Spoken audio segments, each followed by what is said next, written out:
Thank you all for joining today on behalf of NHSA. Thanks for joining us for Messages That Motivate. We've been overwhelmed by the response. This is clearly a topic on everyone's mind, so we're really excited. A couple of housekeeping items as we get started here. You are entering in mute, but this is an interactive session, so please utilize that chat function down below. In fact, feel free to chime in now with a hi and let us know where you're dialing in from. This session is being recorded, and the recording and slides will be available on the webpage after the webinar today. With that said, I'm Sandy Oseguera, the Data Product Manager for NHSA. In my role, I manage our data-driven products and assessment tools like ParentGauge for use in the Head Start community. When we're designing assessments given to parents, this conversation is incredibly important, so I'm really excited to be here today. Mary? Hi, I'm Mary Westervelt. I'm the Director of Marketing and Communication for Parent Powered. And I'm excited to be here today to share with the NHSA community some of the tips and tricks that we use in the marketing and communications world to ensure that important communications get out, get heard, and that people are inspired to take action.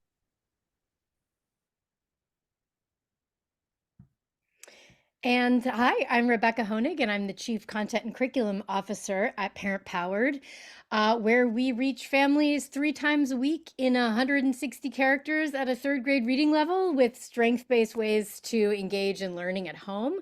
So bringing the lens of kind of motivational, strength-based, culturally responsive communication to the presentation. And I am so happy to be here. I think we're ready to jump in. Thumbs up. Everybody good? Okay. This, as Sandy mentioned, we're really excited about this topic for its ability to really elevate family engagement and foster strength-based relationships with the families we serve. So we all want families to engage. And this is the goal because it's best for our schools, it's best for our programs, our communities, for our children, and for our families, right?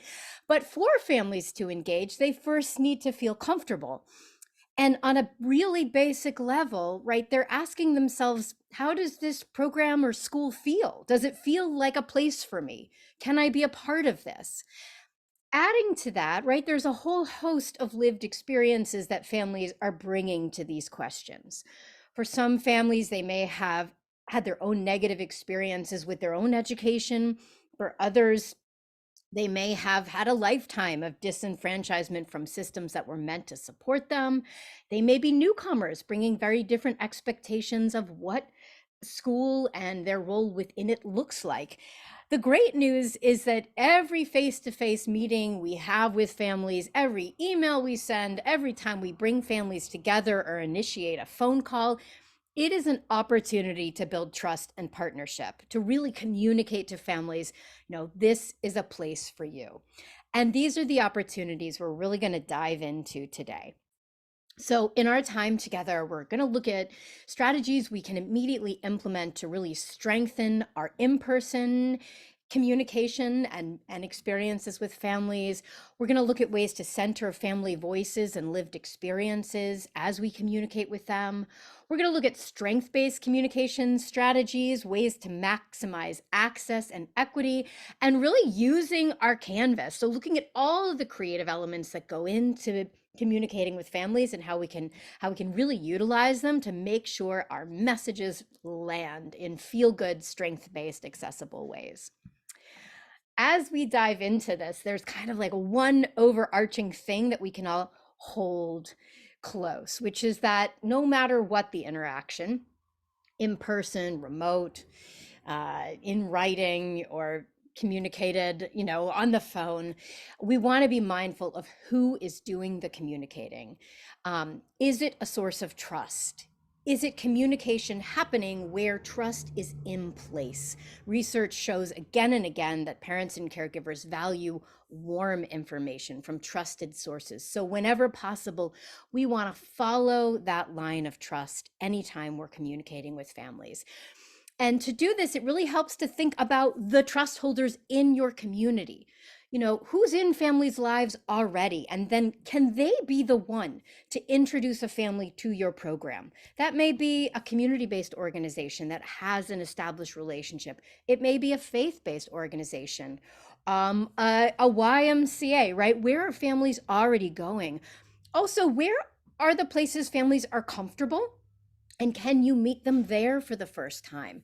So, for example, is there a cultural center that you can go to and set up a pop-up tent so that families can meet you in an environment they're used to going? Can you go to festivals for that first encounter? We want to look at all of the kind of those pre-established people, places, and things where trust and comfort is held, and see those as opportunities to really leverage that trust, so that when they meet us, when they hear about us, when they get our brochures, it's in a comfortable, trusted place. So I'm going to hand the mic over to Sandy, who's going to talk about some of those in-person interactions and how to really maximize warmth, strong communication, reciprocal communication, and how to kind of lay the foundation for wonderful trust and partnership. Thanks, Rebecca. So one theme you'll notice that we'll be talking about throughout this presentation is the importance of human connection, and how that truly makes a difference in how a message is perceived. And our in-person interactions will create bridges to all of those other communications. So every in-person communication is a chance to build relationship and connection. One psychological phenomenon that demonstrates the critical role of in-person communication is the mere exposure effect. Studies found that when people are physically close to each other and come into repeated contact, they'll develop an increased preference or liking for each other. So this really speaks to the power that even our briefest interactions, like pickups and drop-offs, have on making an impact on your relationship with each parent and how they perceive your relationship. Now, when we have the opportunity to engage with more depth, we want to make the most of these precious in-person interactions. And the key to that is intentionality and thoughtful planning. The first step is to clearly define the goal of the meeting or interaction. Are we hoping to relay a message or gain new information? Having that clear purpose in mind can make a big difference. So in that example of doing morning drop-offs, my goal might be as simple as just, I want my parents to know that I genuinely care about their children. And I'm not necessarily going to say, I care about your child to every parent at drop-off every morning, but it might be something that I keep in mind. So as interactions occur, I can help that guide the tone of that interaction. For more formal meetings, those goals and key phrases can be the foundation which we build an agenda and content on.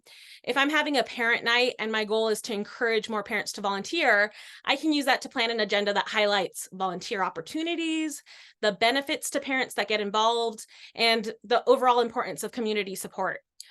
Each of these talking points directly supports that overarching message that I need and value parent volunteers. Whenever possible, having a clear agenda, defined expectations, and established timeframes can go a long way in easing your parents' anxieties and keeping that conversation productive and on track, because your parents will naturally go back to that agenda that was shared with them, or the tone of that message. The key, again, is approaching those moments with intentionality, whether it's a quick morning check-in or a dedicated parent meeting. By having a focused purpose and thoughtful structure, we can maximize the impact of those vital face-to-face connections that are so central to our work in Head Start. Now, in instances where our goal is to gain information from parents, we can prepare with purposeful, goal-driven questions. We found through our work in creating in-person assessments that it's helpful to utilize both open and close-ended questions.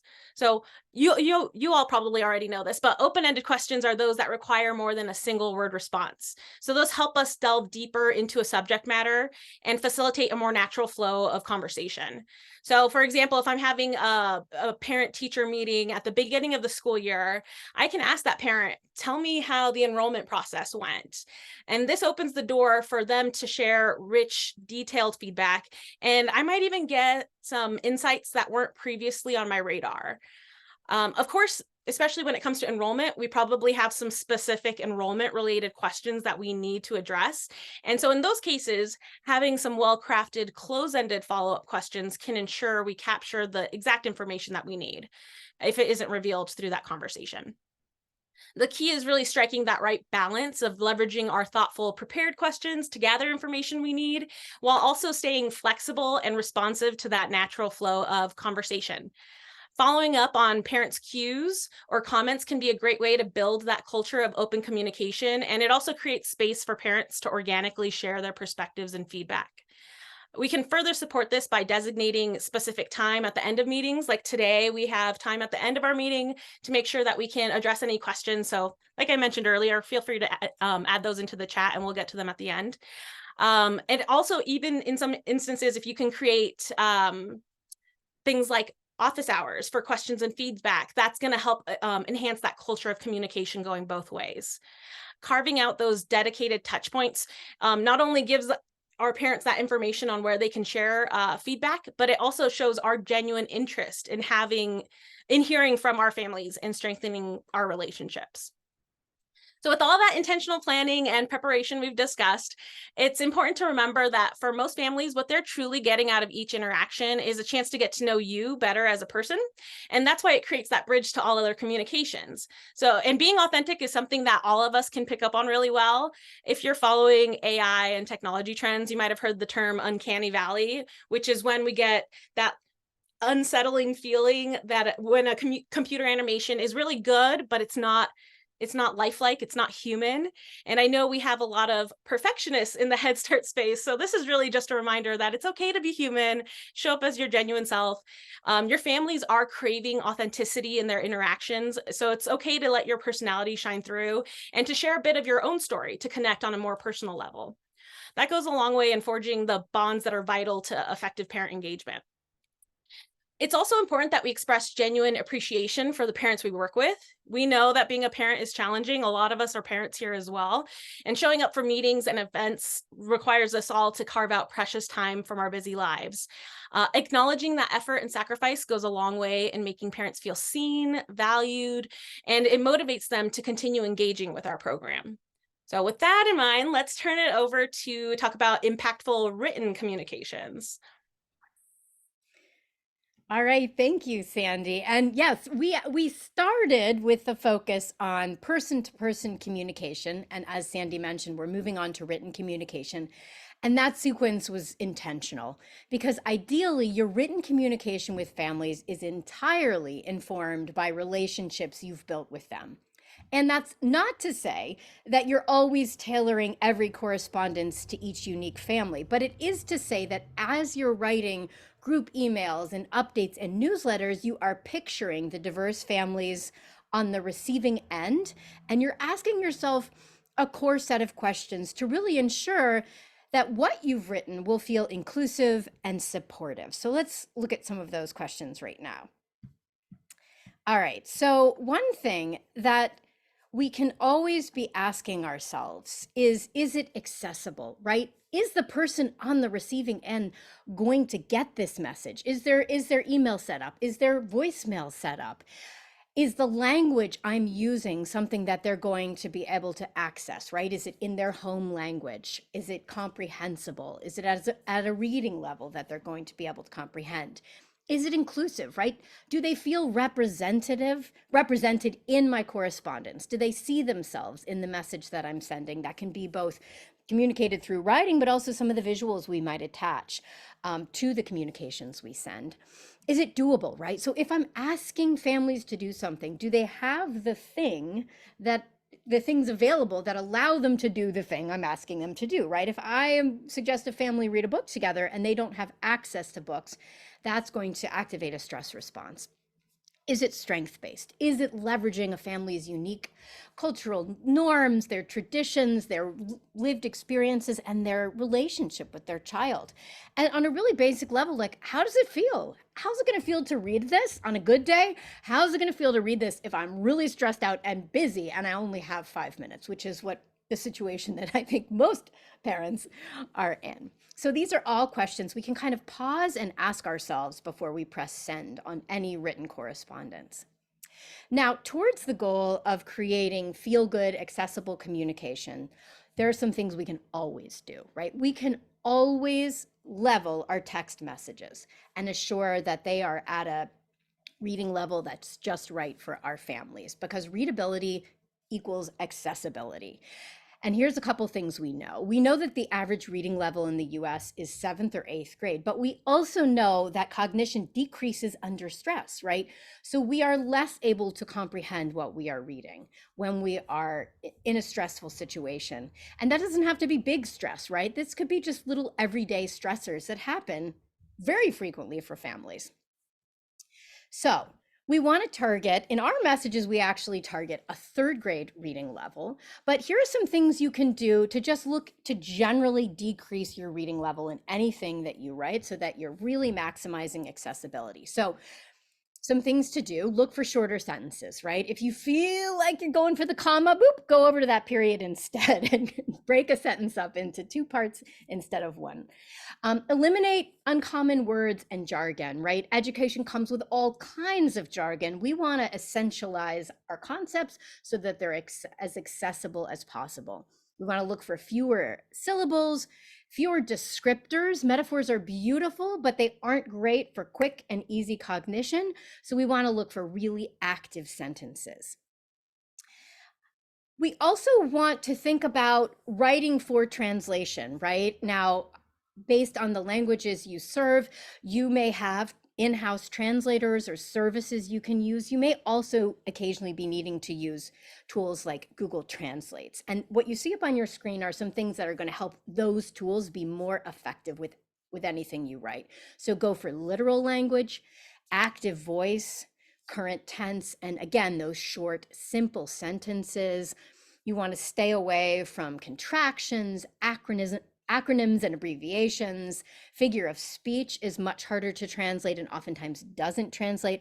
Also, again, anything that would be seen as kind of jargon, right? So figures of speech that's very particular to in a specific industry or perspective. All right, so I thought I'd bring up a real sample of a communication that a colleague of mine received, and we can look at it through the lens, right? Through the lens of those questions we were pausing to think about. Is it accessible? Is it inclusive? Is it doable? And how does it feel?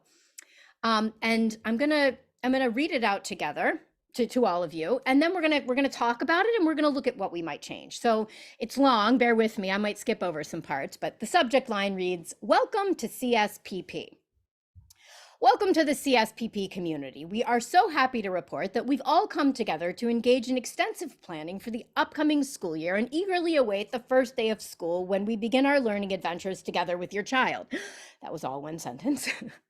"Your little one is truly a shining star, and we could not be more over the moon to get to know them. Towards that end, we encourage you to reach out and share anything you might like us to know about your child. After all, you hold tremendous insight, which can play such a critical role in ensuring your child thrives at CSPP. Please don't hesitate to reach out." All right, so before we talk about specific, let's think about the overall goal of this email. And that is to welcome families and to encourage families to reach out and share about their child, right? But when we really look at this, we start to notice that there's actually a lot about this email that might actually serve to distance families and overwhelm them. And that's really going to act against the intended purpose of this email, which is engagement and inclusion. Okay, so a few things that pop out, and feel free to put what you notice in the chat. I'm curious to see.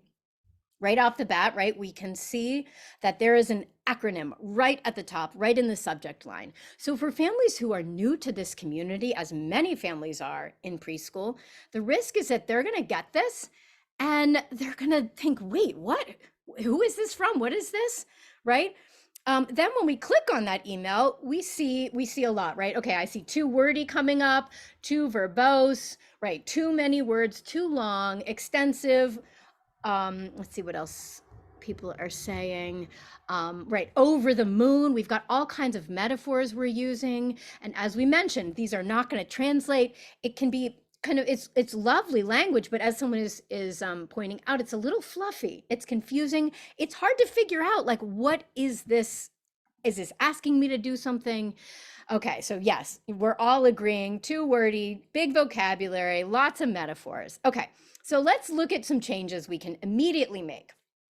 All right, let's take care of some of these things. So here's a version of that email that still includes all of the same information, but it does it at a second grade reading level, right? Welcome to Cooper South Preschool.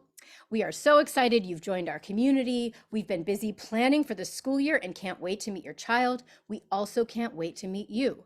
You know so much about your child. You know about their strengths and interests. You know about the many things that make them unique. When you share what you know with us, we can better support your child. You can always reach out. Okay, so this is at a second grade reading level. We've gotten rid of those metaphors. We've gotten rid of the acronyms. We've shortened those sentences and made them far more active. Now, this email, however, still has a pretty big problem. Does anyone see what it is? It might have several problems, but there's one that I have on my mind that I'm just curious if it's jumping out to some of you. Feel free to put, okay. Oh yes, reach out. So exactly, right? We are telling them to reach out, but we are not, so this is an ask, right? We are giving them a specific ask, but we are giving them zero support in fulfilling it. And as a parent, there is nothing worse than feeling like there is this very important thing you are supposed to do and you don't know how to do it. And this brings up our next tip, and you are already getting at the answer here. We have got to add scaffolding, right? We have got to support families in doing the thing we are asking them to do. Scaffolding leads to strength-based engagement, just like it leads to strength-based learning in the classroom, right? And we talk about scaffolding in education all the time, and we're talking about it within the context of kids, right? If you Google, I would recommend doing this, parental scaffolding, there's nothing comes up. We as parents, we get very little scaffolding, right? So we want to make sure that we are really supporting families so that they don't feel stressed when they get our correspondences, so they don't feel defeated. Okay, so again, when we ask families to do something, it has to be doable, or else we're going to activate a stress response, which counteracts any kind of trust we've built with families. It leads families to feel like, I can't do this, this isn't for me, right? So scaffolding really supports that path to action, and it gives families that can-do feeling, which leads to warmth and trust and partnership. So we've taken a crack at shifting the end of this email, and I'll just draw your attention to that yellow section, right? So following, you can always reach out. We actually give them 2 ways to do it. Please fill out this form to help us get to know your child. If you have any questions or need language support, you can reach out to Jill in the front office at, and then we give the phone number. Please click this link to sign up for a teacher phone call. You'll have the chance to ask questions and share about your child's favorite things, right? So we've given them 2 very concrete ways to share about their child. They can fill out a form, they can book a phone call with a teacher. I also just want to point out that we make a point of scaffolding the reach out to the front office, right? So we're telling them, if you need language support, we're giving them a number to call, but we're also letting them know who's going to pick up the phone when they make that phone call. This is a vulnerable thing to do. So the more that we can support that moment, right? Okay, it's Jill. Sometimes we can even give families starter sentences to sort of make the ask. These are all sort of things that we can do to hold them during these vulnerable moments, and again, really scaffold the reach out. All right, I'm going to hand it over to Mary now, who's going to share some insights from a marketing perspective to take that communication to the next level. Thank you, Rebecca. I always love hearing Rebecca's insights from her experience writing content for families. So I was enjoying that as much, I hope, as the rest of the audience. So from my perspective, what I want to help today is with ensuring that communications that you are sharing with the world are getting heard, that people are able to understand, like, what is it that you want me to do, and that they're able to do it really quickly, because we know that cutting through the noise in a parent's busy life is really hard work.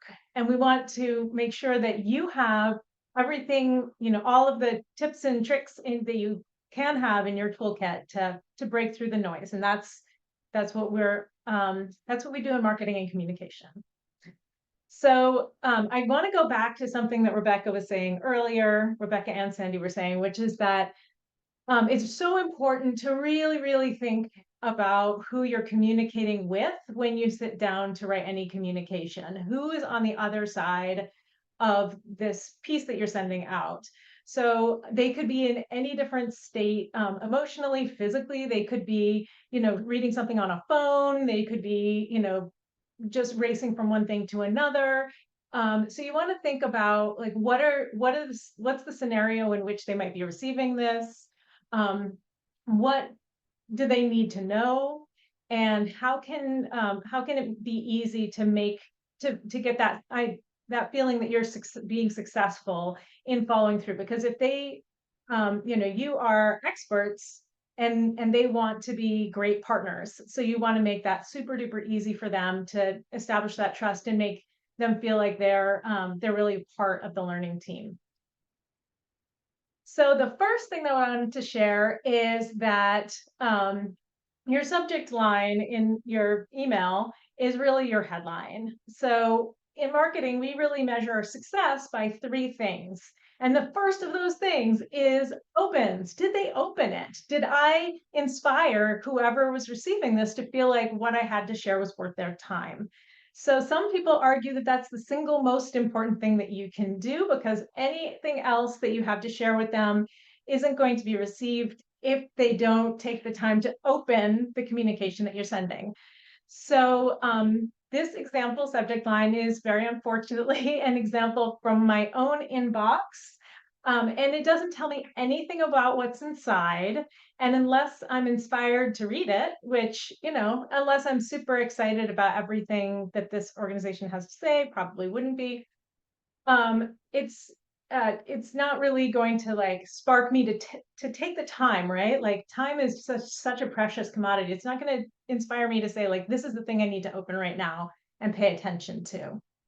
So when you use this type of like this week's news style subject lines, it's hard to like really inspire your audience, but it also makes it hard for people to find that one email. So if I then was searching for, oh, what's that thing they said one time, then I'm going to have to open up and read every single email because you haven't told me this email right here is about this thing that is important. It's important to them. It's important to you.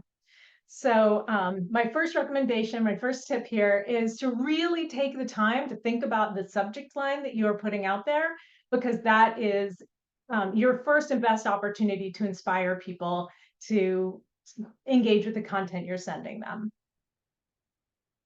So instead of that approach, in this case, we went ahead and pulled out some of the most compelling content and we made it into the subject line. So this version tells me why the organization is reaching out to me. There's specific information that is important to me as the reader. And you can always add a little like and more at the end. So if kindergarten enrollment opens, spring festival details, and more, then that kind of gives us people the sense of like, oh, there's a lot of information in here that I could take advantage of that could be really helpful. And I will tell you that I have received emails from my own district that have like 18 pieces of content.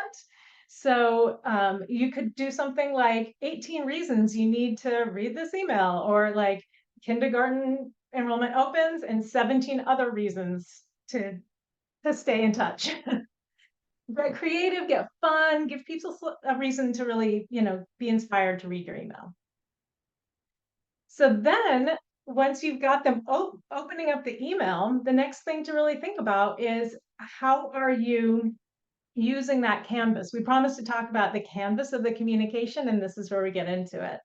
So if you use your formatting, then it's an opportunity to use visual cues to spark readers towards the most important information so that they begin to take action. So I wanted to share a little bit about the research on how people consume digital information. Marketing professionals have spent years trying to understand how readers process messaging. And one early discovery that's just been, confirmed again and again is that in digital information consumption, the way that we structure the information has a very predictable impact on what the reader absorbs. So these are heat maps and examples of what's called the F-shaped scan. So this research firm, Nielsen Norman Group, stated in the 2017 research that people scan in this F shape when there's a lot of there's like a wall of text with very little formatting. The reader's trying to be efficient, right? The busy parents are like, what do I need to do? What do I need to do? Trying to like move on with their day, do what's important, but also like make dinner and answer a million questions and potentially change a diaper. Like there's a lot going on. So they're just trying to get out what's most important from your message. And you know, honestly, if the reader isn't highly invested in the content, they're not going to get a quiz at the end of it. So you need to like remember that even though it might be really important to you, your reader, your family is, you know, they're having to make their own decisions about their time. So let's take another cut at that email to see if we can make it even easier for families to take action by using formatting. So I took the message that Rebecca shared with us and you just applied a little bit of formatting. So in the subject line, I used an emoji. People, the research shows people really like emojis. So how to have a great year at Cooper South Preschool. So now I'm like, oh, well, yeah, I want to have a great year. I'm going to open that email. And then at the top, translation services are available. Add that scaffolding right at the top. Please call Jill at this number for translation support. You're giving them immediately a thing to do if they need help, and you're scaffolding right from the go. Then I've used some color judiciously. So you don't want to use the rainbow because that will actually have the opposite effect of people just feeling like visually overwhelmed. So I like to choose one pop out color, like, you know, a dark red that's not like fire engine red, which can be kind of alarming. Greens get lost, but orange I think is a nice color as well. So your eye is drawn to help us start strong. Okay, immediately they know they're looking for my help. So now I know like, oh, they need something from me. What do they need? A few minutes of your time will help make this a great year for your child. So you're adding like these kind of call outs that structure the information a little bit. So you put in the really lovely language about how important they are. But then if I'm a reader, I'm like, okay, they need my help. They need a couple minutes. What do I need to do? I use bulleting. There are two things. Now I can see 2 items. Complete this information, this insights form, answering these 3 questions about your child's likes, needs, and any concerns will help us support your child. Okay, now I know why you need this and what you need me to do.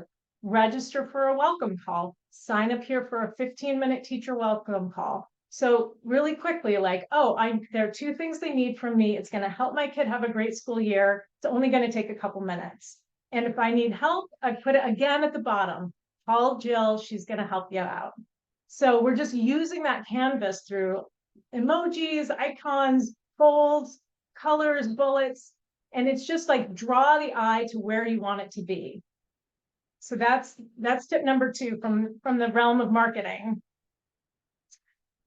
And then we're going to go to the next tip, which Rebecca called out in a way. It's very similar to scaffolding, but we use the term call to action in marketing, which is to say, make it super clear what it is that you want people to do, because it's how we know if the communication efforts are working. If they opened it, if they read it, that's great. If they didn't take action, then the message didn't do its job. So if there's something that you need to do, you need families to do, whether it's showing up to an event or filling out a survey or returning a form, it really needs to be crystal clear and totally unmissable. Because if your families don't take action, then your messaging will have missed the mark. So here you see an example of the very first email that I received from my daughter's high school, which was a really big deal for me. It was a new high school, first kid to go to high school. And she was nervous. We were a little nervous, and we were looking for information to help set her up for success. And so I quickly scanned this email, and I'll just quickly read it. Students and families, I hope you enjoyed the first week of school. This email is to inform you that students will be getting high school textbooks next Monday to Wednesday. Please be sure to bring a backpack. I've attached a newsletter for you to enjoy. Have a wonderful weekend. Ms. Smith, principal. So, quickly scanning the email, having a million things going on. My takeaway was, please be sure to bring a backpack. So, and that's that was the single ask. Please be sure to bring a backpack. So that's what I assumed the most important thing in this message was. And not only was that off the mark, which I'll talk about in a moment, but going back to Rebecca's comments about scaffolding, if a family didn't have access to whatever you're telling them to bring, it could be activating. So a simple way to make it more supportive would just be to add a note about accessing a free backpack, or any bag will do. So we just want to call that out. These little things can make a big difference. So now I'm going to share what the most important thing in the email actually was. It was, I've attached a newsletter for you to enjoy. Have a wonderful weekend. So I eventually got back to this email later when I was saying to myself, like, oh my gosh, what are we doing this year? And I noticed, in this newsletter, it actually had a call out for how to access a bus pass, and how to access nutrition programs, and how to access other resources. These are really important things. They're important for the school, that they need those forms filled out. It's important for us as a family. That bus pass was really critical, but it was hidden. Just not having a clear call to action was a huge drawback, and it started us on our back foot at the beginning of a really important school year. So you want to make sure it's really obvious and have that call to action really bold and strong. So I reformatted it here to say, hope you enjoyed the first week of school. To keep things running smoothly, please read the attached newsletter for important information, including how to get a complimentary bus pass, how to get your student enrolled in the education benefits program, and the upcoming picture day details. I put in a button, which you can do with, just creating a little image, which you can do in free programs like Canva, and adding it. People love buttons. And then I said, make sure to bring a bag or backpack next week. So I'm using that canvas and a really clear call to action. Access that bulletin. So I'll just take a quick moment to say, like I mentioned, creating a button. People love buttons. You can create those visual icons really easily, put them in there. But I also really, it's very important to know that attachments on emails will often get you caught by spam filters. So I strongly recommend that you host anything that you want to share with families. You can host something in Google Drive. You can host something on your website. Some places use things like Snapfish Classroom. But if you host something and then include a link, you're less likely to get caught in the spam filter. So I think that's just really important that people know that. And then finally, and I'll be super quick, if you do have a lot to say, as I mentioned, I had an email with no fewer than 18 different items from our superintendent. Then you want to make it into a digest. So this is an example that comes from a friend. It has 9 calendar updates, 2 different food program announcements, 2 different curriculum insights, several paragraphs of action items from the PTO, and the cell phone policies. So, in this wall of colors and links and underlines, you're just going to miss content. So a really easy way to improve it is just to turn it into a digest and use your formatting to your advantage. I put a little list at the top of the email here, the items that you're going to read. So right at the top, I'm like, okay, a reader can scan through that and say, oh, the cell phone policy is important to us, or the food programs are important to us. Helps them scan the information. I made sure to add CTAs throughout it, because if you're, just as Rebecca was saying, if you ask somebody to do something and you don't tell them how, you're leaving your families frustrated. They want to be your partner, but they don't know how. So just adding in a little CTA or a little like, this is just for your information, helps them feel successful. Using headers draws people's eyes as they're scanning, so it's really easy. And I did this all in Gmail.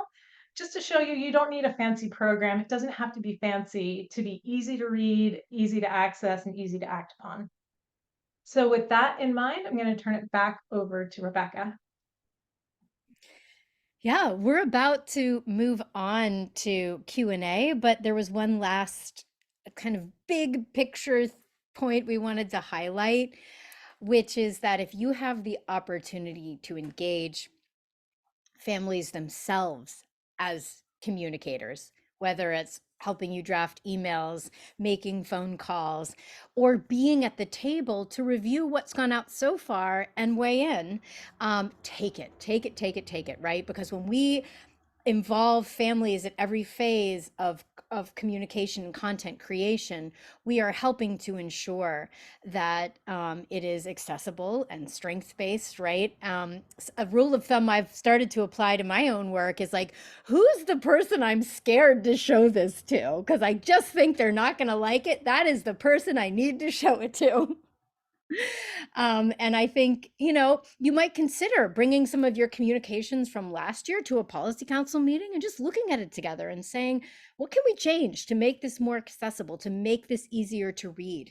You probably have incredible editors and folks who can really weigh in with valuable insights on their lived experiences and what it feels like to receive your communications. And the more you can bring those voices to the table, the more you're going to ensure that you're going to build trust, and that you'll be communicating in strength-based and inclusive ways. All right. What's up next? Yeah, and so if anyone is going to our national conference in Portland, feel free to stop by the NHSA booth and say hi. I'll also be there with Mallory Swartz, presenting Lifting Up Diverse Family Voices in one of the sessions on the 17th. So come by if you can, join the session. If you can't, stop by and say hi anyways. It's so nice to see people's faces in real life. It's so nice. So stop by. And with that, we're going to move into questions. By all means, feel free. You still have time to chat in a couple of questions if you have any, even if it's something that you'd like to hear from within the chat, from the field out there. I think that can be really helpful too. And one of the comments I read, I think it makes for a good question for Rebecca and Mary. I think you might both have something to say on this, but what happens if we do have a ton of information, a lot of clickable links that could come out of that? What would you suggest? How do we prioritize or break that up into something that is more digestible? Rebecca, do you want me to take that one? I'll let you take the lead since you are the digest queen. Okay. So, I mean, the first thing that if you have a ton that you really need to include in that email, I would say, first of all, uh, you know what is on parents' minds, and so I would say, like, just based on your own expertise, because you know your families and what's going on in your community, use that to choose what you're going to make kind of the headline news. So that's the first thing that I would do. And oh yes, I want to answer specific words to avoid. Don't put the word free in the subject line. Don't put, there's another word. It's going to come to me later and I will say it, but don't put free in the subject line. It will get you spam filtered. So the next thing to do, so first, like, use your knowledge as the expert on your program and your families to decide what is that one thing that's going to catch the most people's attention. The next thing I would do is I would say, use some of those formatting tips that I gave at the end, like, create a little table of contents at the top so people can skim to what matters most. And then just use formatting to say, like, I'm talking about this, this is what you need to do if this matters to you. And just like be really consistent in that formatting so that they can scan, they can figure out, like, this is the part that's really important to me and this is what I'm going to take action on. I know it's really hard. I just want to say, like, I know that this is hard because, as you might know, we have a ton of cool events. We just had an amazing webinar earlier this week. It's hard for me to say, like, pay attention to this, but this one and that one too. And we just have to be disciplined about saying, like, this is the most important thing at this moment in time to make sure that people know about. And it does require a little discipline. So I'll just be honest about that. Yeah, as someone who's been writing in 160 characters for the past 7 years, I've also learned that we can almost always be more concise than we think we can be. And I remember when I first started this work, I felt like, well, that eliminates the creativity. It's less fun.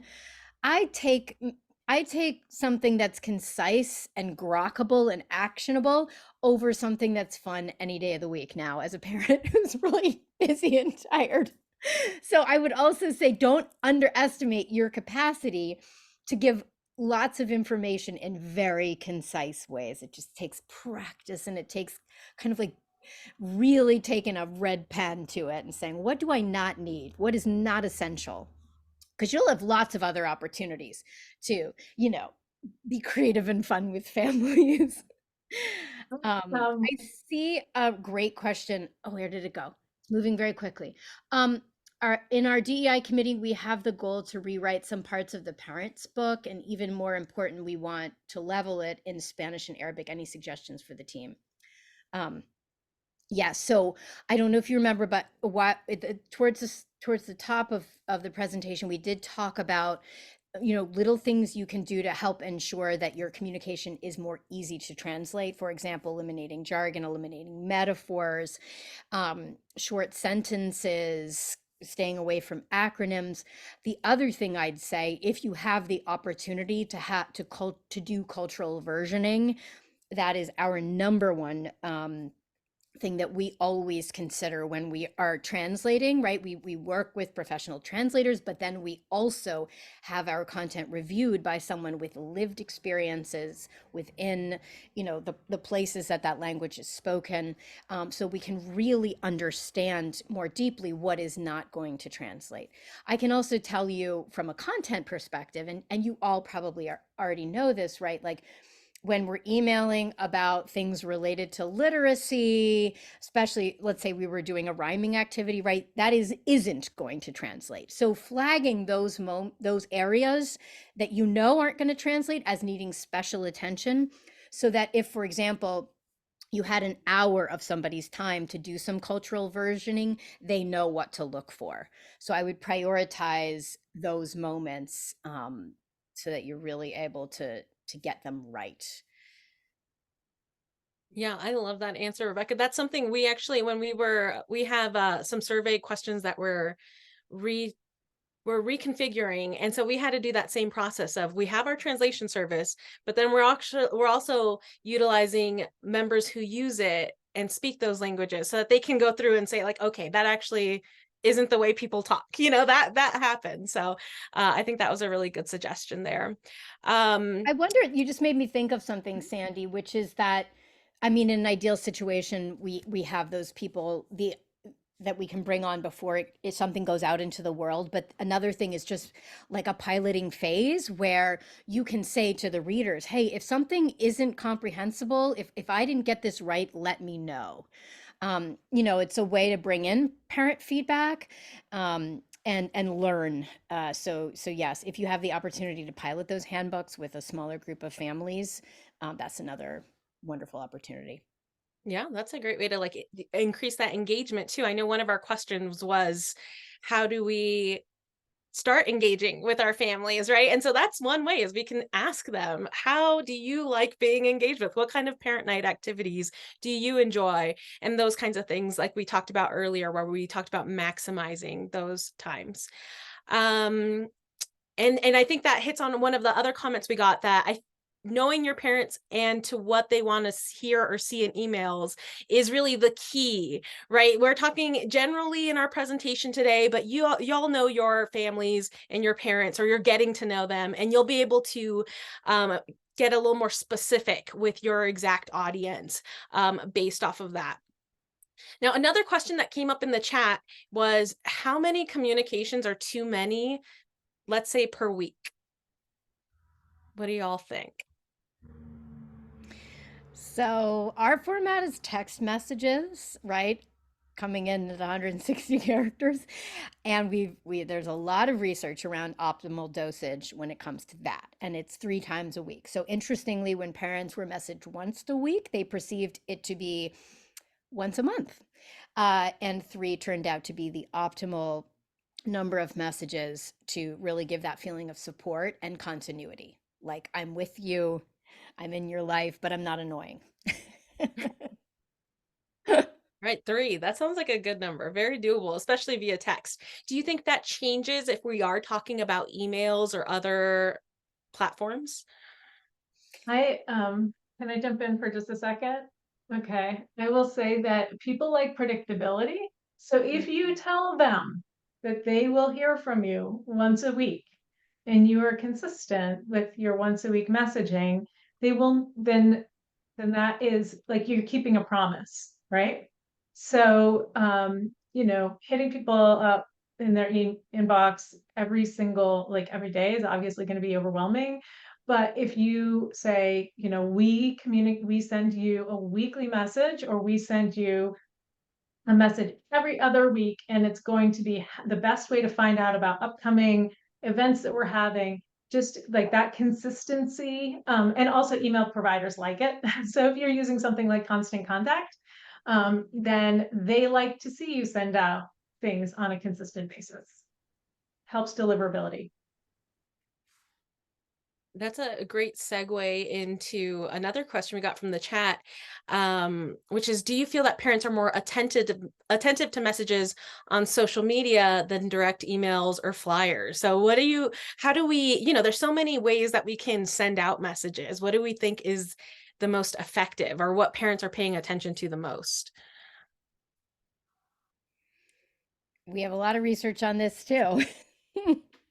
So I can tell you that text messaging is by far the most accessible technology, has a 97% open rate. Emails hovers around 36%. Is it, Mary? Yeah. So yes, if you can reach them directly on their phones, they are far more likely to get that message. 26%. 26. I knew it was like it had a number and Yeah. followed by a 6, and it was either a 2 or a 3. 26%. I will also say, so it's just an axiom.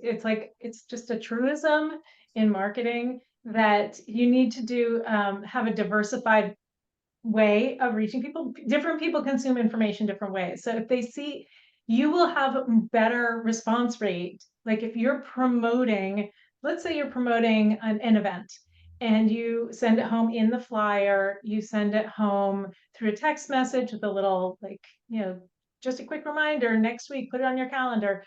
You put it out on all your social channels, you put up a flyer in a community center. It's just like, this is how messages break through. The latest research shows that people need 12 touches before something breaks through. 12. So I know that people say you're talking to me too much, but just remember, it's number 12. That's the point at which you get that's the point at which you get diminishing returns. So There's a just building on that, Mary, there's a question about like, well, what do you do when parents just don't respond to anything, right? And this is a really wonderful question because I think it's one that comes up quite often. So the first thing is, right, we want to be curious. We want to assume that every parent wants to do whatever they can to support their child. So if they aren't doing it, something is getting in the way of them doing it. There's some reason why they aren't able to. So questions we might ask ourselves is their voicemail set up? Do they have email? Do they have access to the systems through which I'm attempting to communicate, right? Because if a family doesn't have that computer, they aren't going to get that email. If they don't have their voicemail set up, you might call and they'll have no way to know that you called unless they happen to be able to pick it up. So we can first look at like the mechanisms. And again, this is that scaffolding piece. One way we can kind of nip that in the bud before it even happens is when you meet with families in person, say, here's how I'm going to communicate with you. Like Mary said, I'm going to send you emails on Monday. Here's how you can respond to me. Do you have your email set up? These are like the invisible family engagement systems that we oftentimes don't support. I know as a parent, I never get support in these things. Signing up for, I'm supposed to be going to Parent Square, but no one ever told me how to sign up, for example. So when we can like lift the hood and really show parents, here's how it's going to happen. Do you have everything you need to get my messages, right? It may be an instance of a family, having low literacy levels. It may be a translation issue. So again, if we can get to the bottom of the why, then we can really offer that support. And as we mentioned at the start of this email, the more that we can use our in-person sessions when we're face to face to really support any potential blockers, then we're going to maximize the chance that we can keep that communication strong when we have to be remote, right? I don't know if either of you want to add on to that. Yeah, that was beautiful. All right. Well, I think we're getting close to time here. We do have one last question, which I think is a good segue into, we are going to have an information session. If you want to learn more about Parent Powered or Parent Gauge, specifically those products, we are going to have an info session in May. Courtney will add into the chat what the exact date and time is for that. But if you'd like to get more information there. And with that the last question was, we can't use our phones. Is there a way to text from your computer or email? Which I think Parent Powered has some solutions to that, right?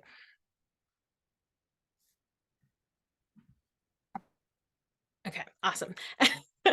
All right, great. Well, thank you so much for all of your time today. Again, this whole session has been recorded. It is going to be available in a follow-up email, also on the landing page of where you registered. If you look through the resources in NHSA, you'll be able to find the recording there along with the slides.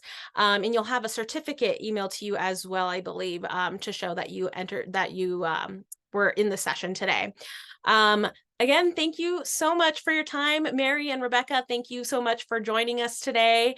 And on behalf of NHSA, thank you all for attending. You guys have a great rest of your day. Thanks for having us.